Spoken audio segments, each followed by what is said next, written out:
सो 12th standard के student, सबसे पहले तो बहुत बहुत धन्यवाद कि आप सभी लोग हमारे इस इंपॉर्टेंट क्वेश्चन सीरीज के वीडियोस को सपोर्ट कर रहे हो। एंड आपने कमेंट किया कि सर आप बहुत सारे वीडियोस ऐसे बनाएं। तो ऑलरेडी कई सारे सब्जेक्ट्स यानी फिजिक्स, केमिस्ट्री, मैथ्स, बायोलॉजी के लगातार वीडियोस हम आपके लिए प्रोवाइड कर रहे हैं। एक तरफ लाइव रिवीजन डेली बेसिस पे हो रहा है एवरी इवनिंग हमारे इस JR कॉलेज यूट्यूब चैनल पे हर शाम को 7 साढ़े 7 बजे डेली लाइव रिवीजन होता है, जिससे आपका कंसेप्ट और स्ट्रांग हो सकता है और आपका रिवीजन हो सकता है। लेकिन साथ में हमारे इस चैनल पर रिकॉर्डेड वीडियोस भी डेली बेसिस पे अपलोड हो रहे हैं, जिसमें हम फिजिक्स के, केमिस्ट्री के, मैथ्स के, बायोलॉजी के सारे important questions according to PYQ, according to important question, ये सारा चीज प्रोवाइड कर रहे हैं। तो आज भी 12th फिजिक्स के लिए एक और चैप्टर जिसका नाम है KTG, जिसको हम शॉर्ट फॉर्म में बोलते हैं, that is kinetic theory of gases and radiation. इस चैप्टर का important numericals and derivations previous year के क्वेश्चन पॉइंट ऑफ व्यू हम लेकर आए हैं। इस वीडियो के अंदर लगभग 3-4 डेरिवेशंस है, 3-4 न्यूमेरिकल्स है जो आपको मैं बताने वाला हूं। फटाफट से देखते हैं। आप लोग बस सपोर्ट करना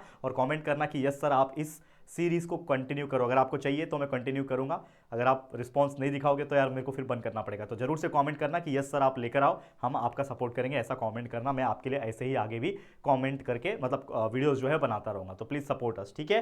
साथ ही में इस चैप्टर के रिकॉर्डेड वीडियोस अगर आप देखना चाहते हो तो जरूर देख सकते हो। वैसे पूरा syllabus physics, chemistry, maths, biology का हर चैप्टर के वीडियोस हमने बना के रखा है। तो अगर आपको किसी चीज़ में भी दिक्कत है, कोई कॉन्सेप्ट को समझने में दिक्कत है, तो आप हमारे रिकॉर्डेड लेक्चर्स देख के वो कॉन्सेप्ट को स्ट्रॉन्ग कर सकते हो by watching the videos at 2.5 या फिर 2x की स्पीड पे भी आप देख सकते हो, ठीक है ना। तो चलिए शुरुआत करते हैं। कौन कौन से न्यूमेरिकल्स आज हम देखने वाले हैं, एक एक करके बात कर लेते हैं। पहला न्यूमेरिकल ये रहा स्क्रीन के ऊपर, जो कि 1 एंड 2 मार्क्स के हिसाब से पूछा जा सकता है और पूछा भी गया है। तो क्वेश्चन इस प्रकार है कि find the kinetic energy of 1 litre of an ideal gas at STP, standard temperature and pressure पे क्या होगा ये हमें कैलकुलेट करना है। तो सबसे पहले हम लोग गिवन लिखेंगे, क्या चीज दिया हुआ है, ठीक है। तो सबसे पहले बात करें, यहाँ पे क्वेश्चन में ही बोल रखा है कि एट STP, तो हम लोग at STP standard temperature and pressure की अगर मैं बात करूं तो यहाँ पे STP के अकॉर्डिंग जो हमारा 1 लीटर पूछा हुआ है, तो वॉल्यूम ऑफ 1 लीटर जो होता है, ठीक है ना, गैस का, लिखो यहाँ पे वॉल्यूम ऑफ 1 लीटर गैस, ठीक है ना, जो हमें बोल रहा है कि इसका काइनेटिक एनर्जी हमें निकालना है। तो 1 लीटर जो गैस हम लोग को दिया हुआ है उसका जो वॉल्यूम होता है उसको हम लोग कैसे लिख सकते हैं, 1 × 10⁻³ मीटर क्यूब लिख सकते हैं कि नहीं लिख सकते हैं। तो volume of 1 litre gas V is equal to 1 × 10⁻³ metre cube लिख सकते हैं। और दूसरा चीज, वॉल्यूम तो पता है लेकिन साथ में हम लोग को प्रेशर, एटमॉस्फेरिक प्रेशर जिसको बोलते हैं, इसका वैल्यू भी पता है, जो कि होता है 1.013 × 10⁻⁵, ठीक है। ये आपको पता ही है कि जो हमारा एटमॉस्फेरिक प्रेशर होता है ये इसका वैल्यू होता है, करेक्ट है, सभी लोग जानते हैं। अब मैं इसकी बात करूं कि हमारा जो क्वेश्चन पूछा है वो पूछा है फाइंड द काइनेटिक एनर्जी।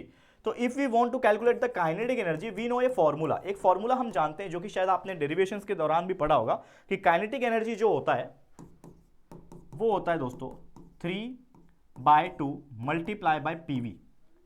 या आपने फॉर्मूला कहीं तो देखा होगा। तो अगर आपको कभी ऐसा कुछ क्वेश्चन पूछा कि जिसमें किसी 1 लीटर का आइडियल गैस का हमें काइनेटिक एनर्जी पूछ रहा है स्टैंडर्ड टेंपरेचर प्रेशर पे, तो आप ये फॉर्मूला इंप्लीमेंट कर सकते हो। तो 3/2 मल्टीप्लाई बाय एटमॉस्फेरिक प्रेशर 1.013 × 10⁵ है, मल्टीप्लाई बाय वॉल्यूम हमको पता है जो कि 1 × 10⁻⁻3, ठीक है। अब बस इसको सॉल्व कर लो, आपका आंसर आ जाएगा। अगर आप देखो तो ये 3 है, मल्टीप्लाई बाय 1.013, ठीक है, और मल्टीप्लाई बाय 10⁻⁵, 10⁻⁻3, तो 5 में से 3 गया तो 10⁻² बचेगा। और ये पूरे के नीचे आप 2 लिख दो, डिवाइड बाय 2 कर दो, ठीक है, सिंपल है। अब नॉर्मल कैलकुलेशन आप करके भी आंसर निकाल सकते हो, जो कि हो जाएगा, देखो ये 3 है, ठीक है, और ये 10 का स्क्वायर मतलब क्या होता है, 100 होता है।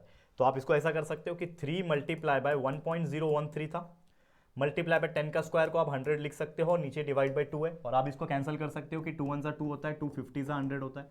तो आप इसको सिंपली लिख सकते हो, that is 3 multiply by 1.013 multiply by 50। अब ये तीनों वैल्यू को मल्टीप्लाई कर दो, आपको वैल्यू आ जाएगा। तो साइड में मैं फटाफट से मल्टीप्लाई करता हूँ, आप लोग भी करो। तो 3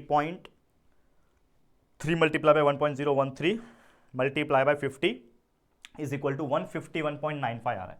यानी इन शॉर्ट हमारा काइनेटिक एनर्जी का जो वैल्यू आ गया हमें वो आ गया 151.95 kinetic energy is in joule, तो आपका वैल्यू आ गया काइनेटिक एनर्जी का। कितना सिंपल क्वेश्चन था, देख सकते हो। 1 मार्क्स के लिए जनरल तौर पे पूछा जाएगा, लेकिन यहाँ पे आप देखोगे तो बहुत इजी तरीके से हमने यहाँ पे सॉल्व करके दिखा दिया 151.95। तो अगर ऐसा कुछ क्वेश्चन दिखता है तो इस तरीके से आपको सॉल्व करना है, ठीक है। एक और न्यूमेरिकल लेकर आया हूँ, यहाँ पे आप ध्यान दो। क्वेश्चन क्या पूछा है कि calculate the energy radiated in 1 minute by perfectly black body on a surface area of 200 centimetre square when it is maintained at 127 degree Celsius. तो सिंपल सी बात है, यहाँ पे भी हम लोग गिवन लिखते हैं, ठीक है। यहाँ पे 1 मिनट थोड़ा साइज छोटा कर लेते हैं हम लोग, ठीक है। गिवन क्या दिया, सबसे पहले आप लोगों को बोला है कि भाई परफेक्टली ब्लैक बॉडी है, सरफेस एरिया उसका दिया हुआ है, मतलब एरिया आपको कितना दिया हुआ है 200 सेंटीमीटर स्क्वायर है। तो आप 200 सेंटीमीटर स्क्वायर को मीटर में लिख सकते हो ना। तो आपको पता ही है कि कोई भी सेंटीमीटर स्क्वायर मीटर में कन्वर्ट करने के लिए हम लोग को 10⁻⁻⁴ करना पड़ेगा, क्योंकि सेंटीमीटर 10⁻⁻² होता है, तो उसको करने के लिए 10⁻⁻⁴ करना पड़ेगा। तो ये हो जाएगा 200 इंटू 10⁻⁴, ये हो जाएगा मीटर स्क्वायर। और इसको सिंपल तरीके से लिखोगे तो 200 डिवाइड बाय 10⁻⁻⁴, यानी कि 1 2 3 4 0, 2 0 काट दो, 2 0 काट दो, ये 10 ऊपर जाएगा तो -2 हो जाएगा। और इसको सिंपल तरीके से आप लिखोगे तो 0.02 भी लिख सकते हो। तो ये आपने लिख दिया 0.02 मीटर स्क्वायर। समझ में आ गया, बहुत सिंपल कर दिया। उसके बाद यहाँ पे कैलकुलेट द एनर्जी बोला, ठीक है। टाइम दिया हुआ है 1 मिनट, क्लियर कट दिख रहा है हम लोग को। यहाँ पे क्या दिया हुआ है, टाइम जो है वो 1 मिनट का दिया हुआ है, t is equal to 1 minute, जिसको हम सेकंड्स में कन्वर्ट कर लेंगे 60 सेकंड्स। उसके बाद यहाँ पे टेम्परेचर दे रखा है 127 डिग्री का, तो कैपिटल टी टेम्परेचर जो कि है 127 डिग्री सेल्सियस। और आपको पता है कि हम लोग को केल्विन में लेना होता है, तो हम क्या करते हैं, उसी टेम्परेचर डिग्री सेल्सियस को 273 से प्लस कर देते हैं, तो उसका वैल्यू जो होता है वो केल्विन में आ जाता है। तो इसका वैल्यू हो जाएगा 273 प्लस 127, जो कि हो जाएगा 400 केल्विन। तो हमारा टेम्परेचर का वैल्यू क्या आ गया, 400 केल्विन आ गया। समझ में आ रहा है सभी लोग, ओके गुड, ठीक है। अब और क्या दिया हुआ है यहाँ पे, और क्या दिया हुआ है फटाफट से देखते हैं हम लोग, ठीक है, फटाफट से देखते हैं। हाँ, बस इतना चीज दिया हुआ है, करेक्ट है, क्लियर है। अब सबसे पहले हम लोग को पूछा है कि कैलकुलेट द एनर्जी रेडिएटेड। तो एनर्जी जो रेडिएट होता है उसके लिए एक फॉर्मूला होता है, तो बाय स्टीफन बोल्ट्जमैन लॉ आप लिख सकते हो, बाय स्टीफन बोल्ट्जमैन लॉ। जो टोटल एनर्जी रेडिएटेड होता है उसका फॉर्मूला होता है total energy radiated is equal to Q, उसको बोला जाता है। और उसका फॉर्मूला होता है दोस्तों सिग्मा AT T⁻⁴, ठीक है ना, sigma multiply by area time T⁻⁴, ठीक है। This is the formula. Value डाल दो, सिग्मा का वैल्यू आप सभी लोग जानते हैं, कांस्टेंट वैल्यू है स्टीफन बोल्ट्जमैन कांस्टेंट का वैल्यू डाल दो फटाफट से। क्या होता है 5.67 इंटू 10⁻⁻⁸ डाल दिया, मल्टीप्लाई बाय एरिया आपको दिया हुआ है 0.02 डाल दिया, मल्टीप्लाई बाय टाइम दिया हुआ है 60 सेकेंड्स डाल दिया, एंड आपका टेम्परेचर का वैल्यू दिया हुआ है 400, यानी 400 का रेज़ टू 4। अब बस इसको आप सॉल्व कर दो, आपका वैल्यू जो है वो निकल जाएगा, ठीक है। चलो कैसे सॉल्व करोगे, यहाँ पे अगर आप ध्यान दो, ये 5.67 इसको मैं ऐसे रखता हूँ, ठीक है, मल्टीप्लाई बाय 0.02 लिखता हूँ यहाँ पे, मल्टीप्लाई बाय 60 लिखता हूँ यहाँ पे, ठीक है। ये 10⁻⁻8 को मैं ऐसे लिखता हूँ। अब मुझे बताओ ये 400/4 है, इसको साइड में लेकर आता हूँ, 400/4 है, दिख रहा है आपको। अब ये 400/4 का कैसे लिख सकता हूँ, इसको मैं ऐसे लिख सकता हूँ क्या, 4 मल्टीप्लाई बाय 100/4 लिख सकता हूँ। और इसको मैं ऐसे भी लिख सकता हूँ कि 4 के ऊपर 4 मल्टीप्लाई बाय 100/4, दोनों का मतलब सेम ही है। तो 4/4 कितना होता है, 4 का स्क्वायर होता है 16, 16 का मतलब 16 के ऊपर भी एक और जाएगा तो ये हो जाएगा 64, और 64 के ऊपर भी जाएगा एक और तो जाएगा, और ये हो जाएगा 256, ठीक है। 4 का रेज़ टू 4 कितना हो जाएगा, 4 multiply by 4 multiply by 4 multiply by 4, जो कि आ गया 256, मल्टीप्लाई बाय 100 का मतलब होता है 10 का स्क्वायर, और उसके ऊपर भी 4 है, तो इसको मैं लिख सकता हूँ ऐसा 256 इंटू 10 का ऊपर ये 10⁻² मल्टीप्लाई बाय 4 यानी 10⁸ हो जाएगा। यानी इस 400⁻4 के जगह पे मैं 256 इंटू 10⁸ लिख सकता हूँ। अब आप बोल रहे हो कि सर ये आप कर भी क्यों रहे हो, तो कर इसलिए रहा हूँ क्योंकि यहाँ पे 10⁻8 है पहले से, तो हमने इस 400⁻4 को लिख दिया 256 इंटू 10⁻⁻, पॉजिटिव है 10⁻8। तो इससे होगा क्या, ये 10⁻8 ये 10⁻⁻ पॉजिटिव वाला, ये दोनों एक दूसरे को काट देंगे और जो बचेगा उसको सिंपली मल्टीप्लाई कर देंगे, तो हमारा आंसर आ जाएगा। समझ में आया ये क्यों किया, वीडियो को पॉज करके इसको भी स्क्रीनशॉट ले लेना कि मैंने कैसे कन्वर्ट किया, ठीक है ना, बाकी जरूरत नहीं करने की, ठीक है। चलो तो आपका वैल्यू क्या आ जाएगा, देखो यहाँ पे ध्यान से 5.67 है, मल्टीप्लाई बाय 0.02 मल्टीप्लाई बाय 60 कर लो, ठीक है। आप पहले से मल्टीप्लाई करके रख सकते हो, नहीं किया लास्ट में किया तो भी चल जाएगा, मल्टीप्लाई बाय 256, ठीक है, क्योंकि 10⁻8 10⁻⁸ कैंसिल हो जाएगा। समझ में आया कैंसिल कैसे हुआ? ओके, तो Q इज इक्वल टू इन सभी वैल्यूज को मल्टीप्लाई करो, मैंने करके रखा है ऑलरेडी। कितना आ रहा है हमारा value?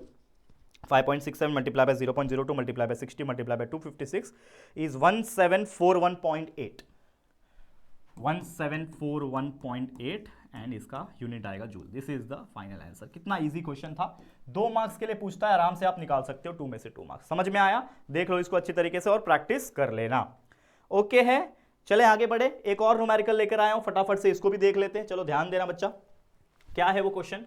Draw a neat level diagram of Ferry's perfectly black body. तो ये आपको टेक्स्ट बुक में इसका सॉल्यूशन मिल जाएगा, आप इस चैप्टर के अंदर टेक्स्ट बुक में से देख लेना, मैं यहाँ पे थियरी नहीं करा रहा हूँ, मिल जाएगा, कोई दिक्कत की बात नहीं। तो उसको प्रैक्टिस कर लेना, neat level diagram with proper labelling. हम लोग यहाँ पे न्यूमेरिकल देख रहे हैं, यहाँ से इसी के अंदर न्यूमेरिकल पूछा हुआ है। ये क्वेश्चन टोटल 4 मार्क्स का है वैसे, लेकिन इसमें ऊपर के आपको जो क्वेश्चन है उसमें 1 मार्क्स मिलेंगे और इस न्यूमेरिकल का 3 मार्क्स है, या तो ऊपर के डायग्राम के 2 मार्क्स और न्यूमेरिकल का 2 मार्क्स, इस प्रकार से कैरी फॉरवर्ड होता है। क्वेश्चन पूछा है कि compare the RMS speed of the hydrogen molecule eight 227 degree Celsius with the RMS speed of oxygen molecule at 127 degree Celsius given that the molecular mass of hydrogen and oxygen are 2 and 3 respectively। Question क्या पूछा है? आपको RMS speed hydrogen का और RMS speed oxygen का, इनको compare करना है। इन शॉर्ट हमें दोनों का रेशियो निकालना है। कंपेयर करना जब भी आता है माइंड में रखना, दोनों का रेशियो निकालना है। तो सबसे पहले लिखूंगा मैं गिवन कि क्या क्या दिया हुआ है मेरे पास, ठीक है ना, क्या क्या अवेलेबल यहां पे है मेरे पास। तो सबसे पहले अगर आप देख पा रहे होंगे कि हाइड्रोजन मॉलिक्यूल है 227 डिग्री सेल्सियस है, मतलब टेम्परेचर दिया हुआ है किसका? हाइड्रोजन का। टेम्परेचर ऑफ हाइड्रोजन कितना है? 227 डिग्री सेल्सियस। इसको मैं कन्वर्ट करूंगा केल्विन में, तो 227 प्लस 1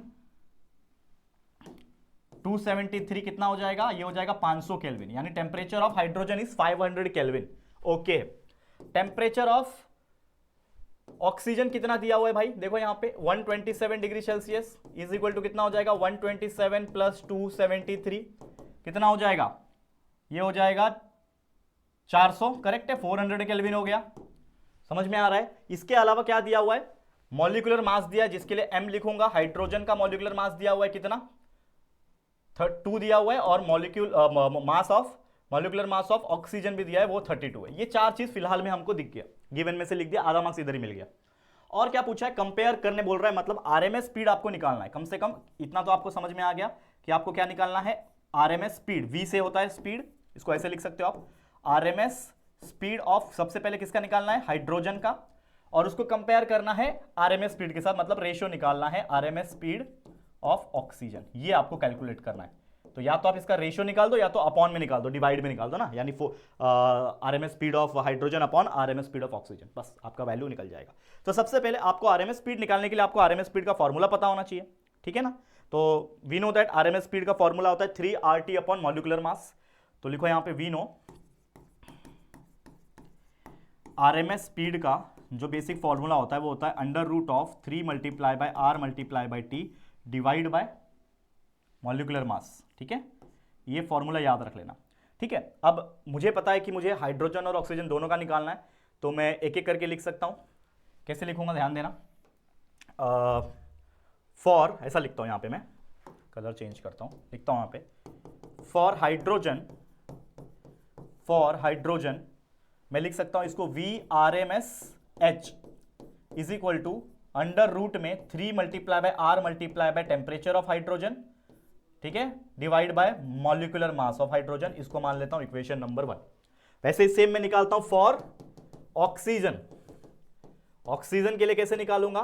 देखो यहां पे VRMS किसके लिए? ऑक्सीजन के लिए। क्या हो जाएगा? √3 multiply by R multiply by temperature of oxygen divide by molecular mass of oxygen. समझा? इसको आप मान लो इक्वेशन नंबर 2, और फिर लिख दो यहां पे कि आपको इक्वेशन 1 यानी हाइड्रोजन वाले को 2 से डिवाइड करना है। तो आप लिख दो डिवाइड इक्वेशन नंबर 1 बाय 2, और इससे होगा क्या कि आपका जो आरएमएस स्पीड है हाइड्रोजन का वो डिवाइड हो जाएगा आरएमएस स्पीड ऑफ ऑक्सीजन। समझ में आ रहा है? ये वाला इससे डिवाइड होगा, तो जब लेफ्ट हैंड साइड डिवाइड होगा तो राइट हैंड साइड भी डिवाइड होगा। तो इसका वैल्यू है √3RTH divide by molecular mass of hydrogen whole divided by √3RT of oxygen divide by molecular mass of oxygen. अब यहां पे कुछ कैंसल आउट हो सकते हैं, देखो कैसे। ये R सेम है, 3 सेम है, तो कट दो, 3R कट गया। क्या बच रहा है, सिर्फ और सिर्फ अंदर क्या बच रहा है, इसमें बचेगा आप लोग का TH, ये उसके नीचे ये TO ले लो, मल्टीप्लाई बाय ये MO ऊपर जाएगा, नीचे आ जाएगा आपका MH। बराबर है, यहां तक समझ में आया कि हमने क्या किया, हमने अंदर ही अंदर इसको सॉल्व करके कुछ कैंसल आउट करके हमने वैल्यू निकाल दिया, दैट इज TH/TO MO/MH। ठीक है, अब जो वैल्यू मुझे पता है वो मैं डाल दूंगा। इसमें वैल्यू मुझे क्या पता है, अगर आप देखोगे तो TH का वैल्यू मैं जानता हूं कितना है, 500 केल्विन है, अपॉन ऑक्सीजन का 400 है, multiply by molecular mass of oxygen 32 है और हाइड्रोजन का 2 है। अब इसको सॉल्व कर लो नए पेज पे, कितना हो जाएगा, तो 500 divide by 400 multiply by 32 divide by 2, ऐसा कुछ तो था। सॉल्व करोगे, इसका 2 0 कट गया, ठीक है, इसका 2 0 कट गया, क्या बचेगा, अंडर रूट में 5 डिवाइड बाय 4 मल्टीप्लाई बाय 32 को 2 से डिवाइड करोगे तो 16 हो जाएगा। 4 1 जा 4 होता है, 4 4 जा 16 होता है, यानी अंदर सिर्फ और सिर्फ बचेगा 5 मल्टीप्लाई बाय 4। ये 4 का स्क्वायर रूट बाहर निकल जाएगा तो 2 आ गया और अंडर रूट में बचेगा 5, 2√5 इसका आंसर आएगा। लेकिन अगेन आप यूजिंग द लॉग टेबल √5 का वैल्यू निकाल सकते हो, तो मैंने डायरेक्टली √5 का वैल्यू निकाल रखा है जो कि आता है 2.236, तो इसका वैल्यू आ जाएगा 2 मल्टीप्लाई बाय 2.236। सॉल्व कर लोगे तो आंसर आ जाएगा, कितना आया फाइनल आंसर, 4.472। ठीक है, दिस इज योर आंसर। ये किसका वैल्यू आया, ये किसका वैल्यू आया बच्चा, ये जो भी आ रहा है वैल्यू याद रखना, ये आ रहा है VRMS of hydrogen upon VRMS of oxygen आ रहा है। तो सेम ये जो वैल्यू आया है ये आया है आपका अपॉन 1, याद रखो, ठीक है ना, ये कुछ नहीं है इसके नीचे, मतलब इसके नीचे 1 है, ठीक है। तो ये टोटल वैल्यू जो आया है वो आया है VRMS हाइड्रोजन का अपॉन VRMS ऑफ ऑक्सीजन का। तो इसको मैं फाइनली किस तरीके से लिख सकता हूं, therefore VRMS of hydrogen ratio VRMS of oxygen, इसका जो वैल्यू आया है वो आया है 4.472 का रेशियो, किसके साथ, 1 के साथ, बिकॉज नीचे कुछ नहीं है। And this is your final answer जो आपको क्वेश्चन पूछा था। समझ में आया, क्लियर है। तो इस तरीके से हमने सॉल्व किया, बेहतरीन तरीके से हमने आंसर निकाल दिया। 3 मार्क्स का क्वेश्चन डेफिनेटली ये अगर आता है एग्जाम में आराम से सॉल्व करके आप निकाल सकते हो। समझ में आया तो लाइक कर देना यार इसी बात पे, ओके। अब इस चैप्टर में से कुछ इंपॉर्टेंट प्रीवियस ईयर के हिसाब से अगर मैं डेरिवेशन की बात करूं, देखो एक क्वेश्चन तो ये था, दूसरा क्वेश्चन ये है कि आपका state and proof Kirchhoff law of heat radiation, ये कर लेना, और मेयर्स रिएक्शन जो बहुत ज्यादा इंपॉर्टेंट है, that is Cp - Cv = R/J, ये मोस्ट इंपॉर्टेंट है, इसको कर लेना। ये आपको अलग अलग तरीके से पूछा जा सकता है, तो ये न्यूमेरिकल्स और डेरिवेशंस कर लोगे तो डेफिनेटली बहुत सारे मार्क्स आपके सिक्योर हो सकते हैं। लेकिन और भी जो भी इंपॉर्टेंट क्वेश्चंस है जैसे इस चैप्टर में, उसको भी आप डेफिनेटली अपनी तरफ से करना है। तो मेरी तरफ से फिलहाल आज का ये वीडियो इसी के साथ एंड होता है, और उम्मीद करता हूं जो मेहनत मैं कर रहा हूं आपके लिए, एक्स्ट्रा जो मेहनत कर रहा हूं ये आपके लिए बहुत इफेक्टिव साबित होगा। तो कमेंट करते रहना कि सर इसी प्रकार के वीडियोस बनाते रहो, मैं जरूर से बनाता रहूंगा, ठीक है। तो फिलहाल आज के लिए इतना ही। वीडियो अगर आपको अच्छा लगा होगा, हमारी मेहनत पसंद आ रही है, जो आपके राहुल सर एक्स्ट्रा एफर्ट डाल रहे हैं सभी सब्जेक्ट्स के लिए, उसके लिए जरूर से वीडियो को लाइक कर देना, शेयर करना अपने सभी दोस्तों के साथ, और अगर पहली बार आए हो चैनल पर, चैनल को सब्सक्राइब नहीं किया है तो प्लीज चैनल को सब्सक्राइब करके बेल आइकन को प्रेस कर देना, ठीक है दोस्तों। चलो फिर जल्दी मुलाकात होगी किसी और नए वीडियो में, तब तक के लिए thank you and good bye.